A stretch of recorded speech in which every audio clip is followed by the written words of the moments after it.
Hello friends, exercise 8.2 से question number 10 करेंगे। The coefficients of the r minus oneth rth and r plus oneth terms in the expansion of x plus 1 की power n are in the ratio 1:3:5 find n and r। आपको दे रखा है कि ये जो x plus 1 की power n है, इसके एक्सपेंशन में जो r माइनस वंथ टर्म होगी, आर्थ टर्म होगी और r प्लस वंथ टर्म होगी, उनके बीच में ये रेशियो है और फिर फाइंड करना है आपको n और r। तो क्वेश्चन को करने के लिए सबसे पहले हमें ये पता होना चाहिए कि इस एक्सपेंशन के अंदर r माइनस वंथ टर्म कौन सी है, आर्थ टर्म कौन सी है और r प्लस वंथ टर्म कौन सी है। उसके बाद वहाँ से हम कॉफिशिएंट फाइंड करेंगे और फिर उन कॉफिशिएंट्स को हम रेशियो के बराबर रखकर दो इक्वेशन बनाएंगे, उनसे हमारा n और r आ जाएगा। तो पहला काम तो यही है कि r माइनस वंथ आर्थ और r प्लस वंथ टर्म को हम फाइंड करते हैं। तो सबसे पहले मैं जनरल टर्म का फॉर्मूला लिख लेता हूं। जनरल टर्म होती है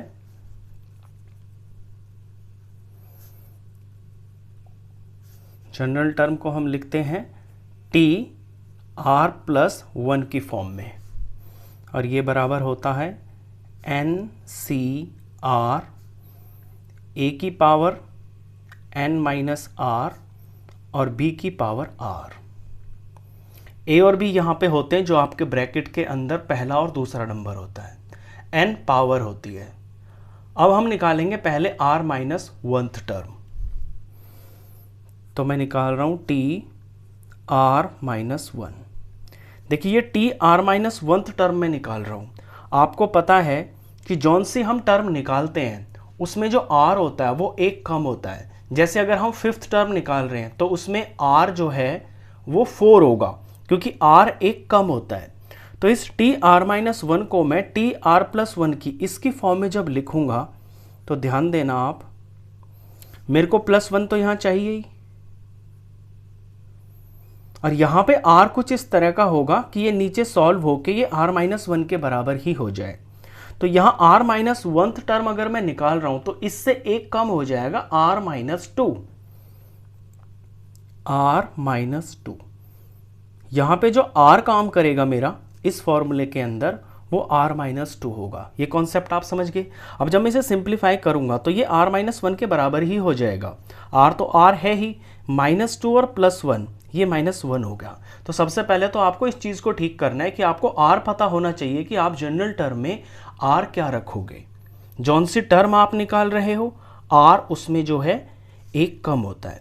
अब इस फॉर्मूले के अंदर हम वैल्यूज फिल कर लेते हैं। n हमारा यहाँ पे n ही है, ये कॉम्बिनेशन हो गया, और r की जगह पे हमें r माइनस 2 रखना है।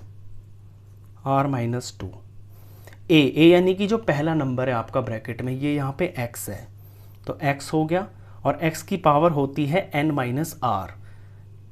तो n यहाँ पे n ही है और माइनस, और r है r माइनस 2, तो इसे हम ब्रैकेट में लिखेंगे r माइनस 2। फिर लिखा जाता है b की पावर r, b है यहाँ पे 1 और 1 की पावर r यहाँ पे r माइनस 2 है।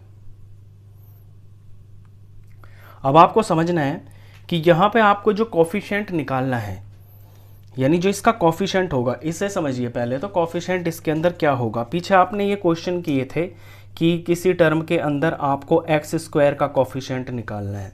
तो लेट्स सपोज जैसे कोई टर्म थी 3x स्क्वायर वाई, वहाँ पे एक्स स्क्वायर का अगर आपको कॉफिशिएंट निकालना है तो एक्स स्क्वायर को छोड़ के बाकी जो कुछ भी है, जैसे यहाँ पे 3y है तो एक्स स्क्वायर का कॉफिशिएंट यहाँ पे 3y हो गया। लेकिन जब आपको ऐसे पर्टिकुलर ना दिया हो ना कि एक्स स्क्वायर का कॉफिशिएंट निकालिए, जब आपको सिर्फ ये कहा जाए कि टर्म का कॉफिशिएंट निकालिए, आपको टर्म का कॉफिशिएंट पता करना होता है। तो टर्म का कॉफिशिएंट सिर्फ जो आगे का नंबर पार्ट होता है ना, वो बोला जाता है। जैसे यहाँ पे 5xy ये कोई टर्म है, यहाँ पे 3xy स्क्वायर ये कोई दो टर्म्स हैं। अगर इस टर्म का कॉफिशिएंट निकालना है तो वो सिर्फ 5 होगा, अगर इस टर्म का कॉफिशिएंट निकालना है तो वो सिर्फ ये नंबर वाला पार्ट जो कि 3 है ये होगा। इसको आपको समझना है। यहाँ पे हमें कॉफिशिएंट निकालना है तो कॉफिशिएंट इसमें सिर्फ ये होगा NCr-2। ये जो 1 की पावर r माइनस 2 है इसे आप इग्नोर कर सकते हो क्योंकि ये तो 1 ही बन जाएगा, 1 की कोई भी पावर हो तो वो तो 1 ही बन जाएगा, तो इससे तो कोई फर्क पड़ेगा नहीं इस पे। और ये आपका वेरिएबल है, तो कॉफिशिएंट इसके अंदर सिर्फ ये चीज़ हो गई है जिसे मैं यहाँ पे रेड पेन से मार्क कर रहा हूँ। तो मैं लिख लूँगा इसको, coefficient of r minus 1th term is equal to n c r minus 2। तो एक टर्म का कॉफिशिएंट मैंने निकाल लिया। इसी तरह मैं rth टर्म का कॉफिशिएंट निकालता हूं अब। तो टर्म r निकाल लिया मेरे को। तो जनरल फॉर्मूले के अकॉर्डिंग जौन सी टर्म हमें निकालनी होती है r उससे एक कम होता है, तो जब यहाँ पे rth टर्म निकाल रहे हैं तो इसका r एक कम होगा, यानी कि r माइनस 1 होगा। r माइनस 1 तो यहाँ r का काम करेगा और फिर हम आगे प्लस 1 लिखेंगे इस फॉर्म को बनाने के लिए। तो जब माइनस 1 और प्लस 1 होगा तो ये कट जाएगा, तो ये rth टर्म ही होगी। अब इसमें वैल्यू पुट कर लेते हैं सेम फॉर्मूला में। ये n हो गया, ये c हो गया, r का काम यहाँ पे r माइनस 1 करेगा, तो यहाँ r माइनस 1 लिखेंगे और फिर x की पावर n माइनस r यानी n माइनस, और r का काम यहाँ पे r माइनस 1 कर रहा है, और फिर जो b है हमारा वो यहाँ पे 1 है, 1 की पावर r है यहाँ पे r माइनस 1। अब बिल्कुल सेम इसी तरह से यहाँ 1 को तो आप भूल सकते हो क्योंकि इसका तो आंसर सारा 1 ही आएगा। ये वेरिएबल है, तो ये जो आगे का पार्ट है ये rth टर्म का कॉफिशिएंट है जिस पे मैं रेड पेन से बॉक्स बना रहा हूँ। तो यहाँ मैं लिख लूँगा कॉफिशिएंट ऑफ rth टर्म, ये हो गया है NCr माइनस 1। 2 हो गई। अब r प्लस 1 का हम कॉफिशिएंट निकालते हैं। तो पहले मैं टर्म r प्लस 1 निकालूंगा। तो टर्म r प्लस 1 निकाल रहे हैं, इसको हम कैसे लिखेंगे? जौन सी हम टर्म निकालते हैं उससे एक कम r होता है, तो यहाँ r प्लस 1 टर्म निकाल रहे हैं तो r तो इसमें r ही होगा, ये तो ऑटोमेटिक ही r प्लस 1 की फॉर्म में लिखा हुआ है। तो यहाँ पे r का काम हमारा r ही करेगा और r प्लस 1 हो गया। अब फॉर्मूले में भरते हैं NCr यानी NCr यहाँ पे r ही है और x की पावर हो जाएगा n minus r, n minus r यहाँ पे r ही है और 1 की पावर r, ये r यहाँ पे r ही है। ये टर्म हो गई है, ये r प्लस 1 टर्म है, इसमें 1 की पावर r कुछ भी हो ये आपका 1 हो गया। x की जो चीज़ है ये वेरिएबल हो गया, तो जो आगे का पार्ट है ये आपका कॉफिशिएंट है। तो लिख लेते हैं इसको जल्दी से, ये मैं मार्क भी कर देता हूँ कि ये कॉफिशिएंट है। तो coefficient of r plus 1 term ये हो गया है NCr। अब मैंने कॉफिशिएंट तो निकाल लिए, अब बिल्कुल मुझे बस यही करना है कि इन कॉफिशिएंट्स को मुझे रेशियो में लगा लेना है। पहले मैं एक बार लिख लेता हूँ इसको कि जो मैंने निकाला है और जो मुझे चाहिए। हमें यहाँ पे दे रखा है, ध्यान दीजिए कि r minus 1 term, rth term और r प्लस 1 टर्म का जो कॉफिशिएंट है वो इस रेशियो में है। तो इनको लिख लेता हूँ मैं पहले, इनके जो कॉफिशिएंट है ये है r माइनस 1 टर्म का कॉफिशिएंट यानी कि NCr माइनस 2। मैं रेशियो में लिख रहा हूँ अब इसको। फिर है rth टर्म का कॉफिशिएंट, ये यहाँ पे है, is to NCr minus 1 is to, फिर है r प्लस 1 टर्म का कॉफिशिएंट जो कि NCr है, NCr, और ये बराबर है इस रेशियो के 1:3:5, इसके बराबर है। तो ये चीज़ 1:3:5 के बराबर है। तो अब तक का मेरा रिजल्ट ये आ गया। अब यहाँ से मैं सिंप्लीफिकेशन स्टार्ट करूँगा। यहाँ से मेरे को क्या करना है कि दो रेशियोज़ को लेकर मैं अलग अलग 2 इक्वेशन बनाऊँगा। जैसे पहले मैं इन दोनों रेशियोज़ को ले लूँगा और यहाँ पे ये दोनों जो हैं 1:3 के बराबर है, तो यहाँ से मेरे को एक इक्वेशन पता चल जाएगी। फिर मैं इन दोनों को ले लूँगा और ये 3:5 को इनके बराबर रख लूँगा, वहाँ से मेरे को एक इक्वेशन पता चल जाएगी।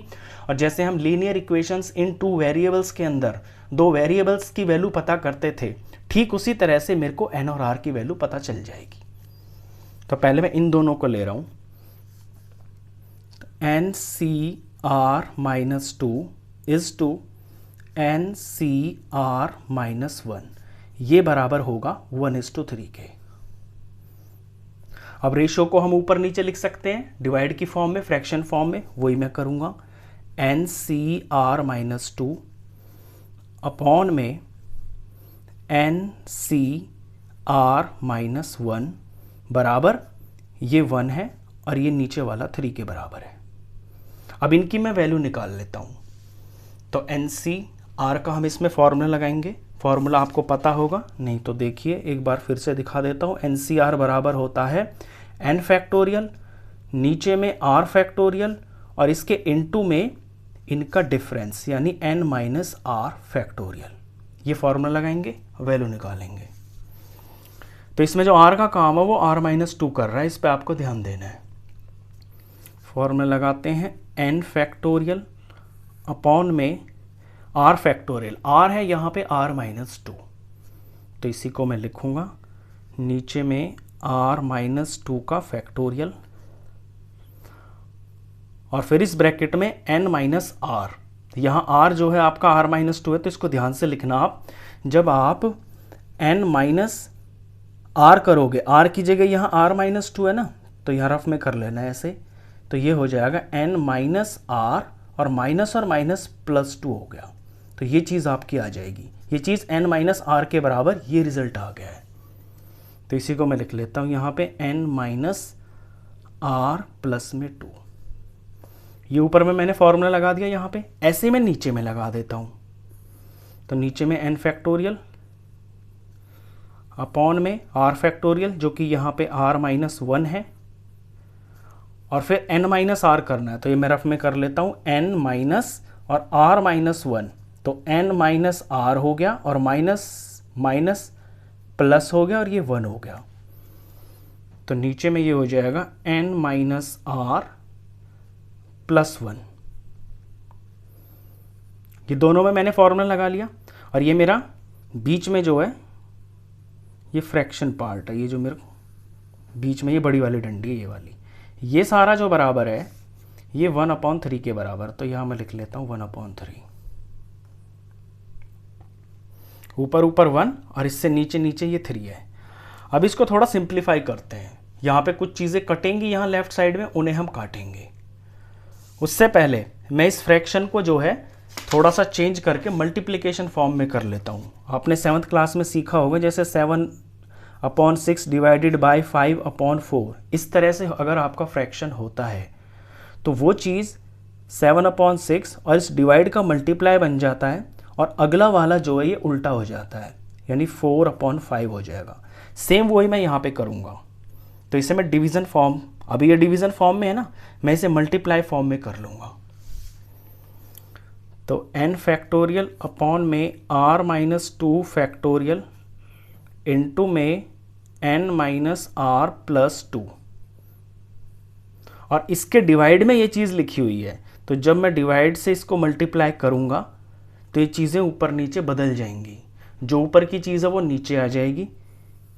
इस n फैक्टोरियल को मैं नीचे लिख लूँगा और ये जो बाकी का है r-1 फैक्टोरियल और n माइनस r प्लस 1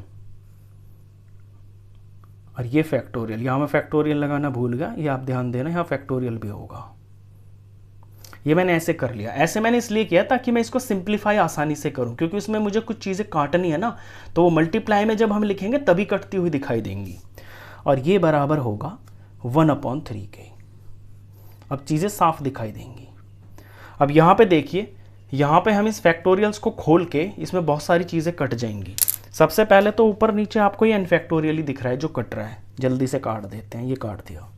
अब यहाँ r-1 फैक्टोरियल है, नीचे इसी तरह का r-2 है, तो इस r-1 को मैं आगे जब खोलूँगा पहले मैं लिख ही लेता हूँ जो बचा है इसके अंदर, ताकि आप चीज़ों को साफ से देख पाएँ। r माइनस 1 फैक्टोरियल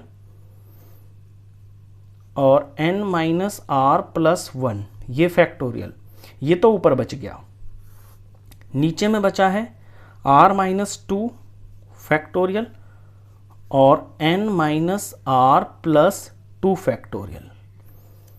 यहाँ भी फैक्टोरियल है, इसमें आप फैक्टोरियल लगाना। ये चीज़ें आपके पास बच गई हैं और ये बराबर है 1/3 के। अब इनके फैक्टोरियल्स को मैं खोलूँगा आगे की तरफ। आगे जब मैं खोलूँगा तो फिर कुछ इसके अंदर कटेगा, अब वो देखना आप। r माइनस 1 और r माइनस 2 एक जैसे ब्रैकेट है, तो r माइनस 1 से जब आगे चलेंगे एक कम होता है ना, तो वो r माइनस 2 होगा। इस r माइनस 1 को मैं r माइनस 2 तक ले जाऊंगा, इस वाले को r माइनस 1 और r माइनस 2 फैक्टोरियल। अभी सिर्फ इतने पे ही फोकस करना आप। और नीचे लिखा हुआ है r माइनस 2 फैक्टोरियल, तो इससे तो ये कट गया। अब इस बड़े वाले ब्रैकेट पे देखिए, n माइनस आर प्लस 1 और यहाँ n माइनस आर प्लस 2 है, तो ये जो प्लस 2 है ये वाला बड़ा है, तो हम बड़े को ही तो खोल के आगे तक ले जाते हैं। तो जब इससे एक कम करेंगे तो वो होगा प्लस 1, यानी n माइनस आर प्लस 2 और इससे एक कम करेंगे तो n माइनस आर प्लस 1 और यहाँ फैक्टोरियल, यहाँ रुक जाऊंगा मैं। यही सेम चीज़ ऊपर लिखी हुई है n minus R plus 1 factorial. तो इस फैक्टोरियल वाले पार्ट से ये फैक्टोरियल कट गया। अब बचा है आपके पास r माइनस 1 और अपॉन में n माइनस आर प्लस 2, ये चीज़ बच गई है। और ये सारा जो बराबर चल रहा है ये 1/3 के बराबर चल रहा है। अब ये चीज़ है, ये है 1/3 के बराबर। इसे मैं सिंप्लीफाई कर लेता हूँ, यहाँ से मेरी इक्वेशन बन जाएगी।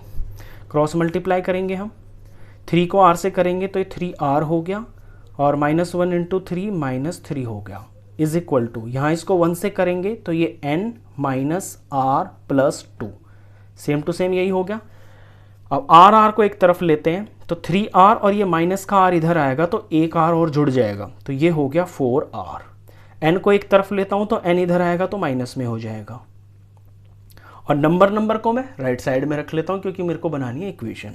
तो इज इक्वल टू, ये प्लस का 2 और माइनस का 3, ये माइनस 3 इधर आके प्लस हो जाएगा, तो प्लस 2 और माइनस 3 ये हो गया 5। ये मेरी इक्वेशन नंबर 1 हो गई है। यहाँ तक बिल्कुल क्लियर है। सेम टू सेम इसी तरह से अब आपको दूसरा पार्ट भी करना है। थोड़ा स्पीड से करेंगे क्योंकि उसके अंदर बिल्कुल सेम यही स्टेप्स हैं। अब यहाँ अपने मेन पे देखिए, जो शुरू में हमने 3 रेशियोज निकाल के यहाँ पे लिखी हुई हैं, ये रही। इनमें से इन 2 को लेकर और इनकी रेशियो को लगा के मैंने एक इक्वेशन बना ली। अब मैं इन 2 को लूँगा और ऐसे ही एक इक्वेशन तैयार कर लूँगा। तो अब मैं लूँगा इन 2 को, तो NCR minus 1 is to NCR, ये बराबर होगा 3:5 के। सेम इसी तरह से इन्हें मैं ऊपर नीचे लिख लूँगा डिवीज़न फॉर्म में, तो NCR माइनस 1 अपॉन में NCR, ये बराबर है 3/5 के। अब इनकी मैं वैल्यू निकाल लूँगा, थोड़ा सा खोल लूँगा इनमें फॉर्मूला लगा के NCR वाला, तो ये हो जाएगा n फैक्टोरियल अपॉन में r माइनस 1 फैक्टोरियल,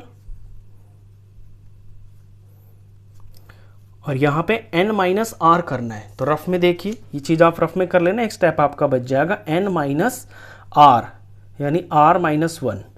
तो n माइनस आर और माइनस मल्टीप्लाई होके प्लस हो गया, ये बन गया n माइनस आर प्लस 1 बन गया यहाँ पे n माइनस आर प्लस 1, और ये फैक्टोरियल, ये तो ऊपर का हो गया। अब इसी तरह से मैं नीचे में फॉर्मूला लगाऊंगा, तो NCR है तो n फैक्टोरियल अपॉन में यहाँ पे ये r फैक्टोरियल और इनटू में n माइनस आर, तो यहाँ पे n माइनस आर और ये फैक्टोरियल, और ये सारा बराबर है 3/5 के। अब इसमें भी मैं उसी तरह से करूँगा। अब ये डिवीज़न फॉर्म में है ना, मैं इसको थोड़ा सिंप्लीफाई करने के लिए, ताकि आसान हो जाए, मल्टीप्लिकेशन फॉर्म में लिख लूँगा। तो ये मेरा ऊपर का फ्रैक्शन है, इसे मैं पहले लिखूँगा यहाँ पे n फैक्टोरियल अपॉन में r माइनस 1 फैक्टोरियल और n minus R plus 1 factorial. ये मेरा नीचे का फ्रैक्शन है, तो डिवीज़न है, डिवीज़न का मल्टीप्लाई बनाएंगे तो ये फ्रैक्शन उल्टा हो जाएगा, यानी ऊपर वाला तो आ जाएगा नीचे n फैक्टोरियल और ये नीचे वाला ऊपर आ जाएगा जो कि है r फैक्टोरियल और इनटू में n माइनस r फैक्टोरियल, और ये सारा बराबर है 3/5 के। अब इसी तरह से जैसे मैंने पीछे किया, सेम वही स्टेप्स हैं, इन्हें मैं जो चीज़ कट रही है वो काट लेता हूँ। यहाँ मेरे को n फैक्टोरियल कटता हुआ दिख रहा है, ये मैंने काट लिया। जो बचा है इसको मैं एक बार कॉपी कर लेता हूँ ताकि साफ दिखाई दे। r फैक्टोरियल ऊपर में n माइनस r फैक्टोरियल, नीचे में r माइनस 1 फैक्टोरियल और इस बड़े ब्रैकेट में n minus r plus 1 factorial, और ये बराबर है 3/5 के। अब इन फैक्टोरियल्स को मैं खोल लेता हूँ। जो बड़ा फैक्टोरियल है उसे मैं खोलूँगा। r और r माइनस 1 एक जैसे हैं, ये कट सकते हैं, तो r फैक्टोरियल को मैं ले जाऊँगा r इंटू में r माइनस 1 फैक्टोरियल तक। पहले छोटे पे ही फोकस करना, अपॉन में, और नीचे है ये r माइनस 1 फैक्टोरियल, तो इससे ये कट गया। अब इस पे ध्यान दीजिए, यहाँ n माइनस आर है, यहाँ n माइनस आर प्लस 1 है, तो जिसमें ज़्यादा है वो बड़ा है, तो इस प्लस 1 को जब मैं एक स्टेप पीछे ले जाऊंगा तो प्लस 1 हट जाएगा, तो इसको मैं खोलूंगा, n माइनस आर तक ले जाऊंगा, तो ये n माइनस आर प्लस 1, और इससे जब पीछे करेंगे तो ये हो जाएगा n माइनस आर और ये फैक्टोरियल, ऊपर में n माइनस आर फैक्टोरियल है। इसी को काटने के लिए हम इसको यहाँ तक ले गए थे, इससे मैंने ये काट दिया। ये सारा बराबर है 3/5 के। अब जो बचा है वहाँ से हम एक इक्वेशन बना लेंगे। यहाँ पे चीज़ें बची हैं r और अपॉन में n माइनस आर और ये प्लस 1, और ये बराबर है 3/5 के। बिल्कुल सिंपल है, इक्वेशन तैयार कर लेते हैं। यहाँ से क्रॉस मल्टीप्लाई करेंगे तो ये 5r हो गया, इज इक्वल टू 3 को इससे मल्टीप्लाई करेंगे तो 3n हो गया, फिर माइनस 3r हो गया, और फिर प्लस 3 1 जा 3 हो गया। अब एक साथ कर लेता हूँ सारे r को, 5r और ये माइनस 3r जब इधर आएगा तो ये 8r हो जाएगा, और n को इधर जब लेके आऊँगा तो ये माइनस का 3n हो गया, और नंबर को जब मैं इस तरफ रखूँगा तो यहाँ तो नंबर ये 3 ही है, तो ये इज इक्वल टू 3 हो गया। ये मेरी इक्वेशन नंबर सेकंड हो गई है। अब इसके बाद मेरे को सिंप्लीफिकेशन करना है। इसके बाद तो सिर्फ आपको लीनियर इक्वेशंस इन 2 वेरिएबल्स जो आपने 10th क्लास में पढ़ा हुआ है उसी का इस्तेमाल करना है और आपका क्वेश्चन हो जाएगा। पहले मैं इक्वेशन 1 और 2 को लिख लेता हूँ यहाँ से देख के। ये देखिए यहाँ इक्वेशन, ये रही मेरी इक्वेशन 1। थोड़ा क्वेश्चन लेंथी है, लिख लेता हूँ पहले इक्वेशंस को। इक्वेशन 1 को देखिए, ये है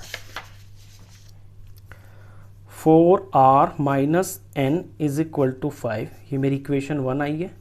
अब इक्वेशन 2 को भी देखिए, ये इक्वेशन 2 आई है 8r minus 3n is equal to 3। ये इक्वेशन नंबर 2 आ गई है। अब लीनियर इक्वेशंस इन 2 वेरिएबल्स को सॉल्व करते थे आप एलिमिनेशन मेथड से। यहाँ भी हम वही करेंगे। यहाँ जो r का कोफिशिएंट है वो हम सेम कर लेंगे। r के कोफिशिएंट को मैं सेम करूँगा तो यहाँ 4r है, यहाँ 8r है, तो 4 से 8 बना सकता हूँ मैं। तो इस वाली इक्वेशन को मैं 2 से मल्टीप्लाई कर लूँगा, और इसको मुझे कुछ नहीं करना, यानी कि इसको 1 से ही मल्टीप्लाई करना है। मल्टीप्लाई कर लेते हैं, 4 2 जार 8r, और माइनस फिर n को 2 से करना है तो माइनस 2n, और फिर 5 2 जार 10 इज इक्वल टू 10। यहाँ पे ये सेम रहेगा, 8r minus 3n is equal to 3। Coefficient same हो गए r के, सब्ट्रैक्ट कर लेते हैं इनको। ये माइनस कर दिया मैंने, साइन चेंज कर दिया, सब्ट्रैक्ट में साइन चेंज हो जाता है, प्लस का है तो माइनस हो गया, ये माइनस है तो ये प्लस हो गया, ये प्लस है तो ये माइनस हो गया।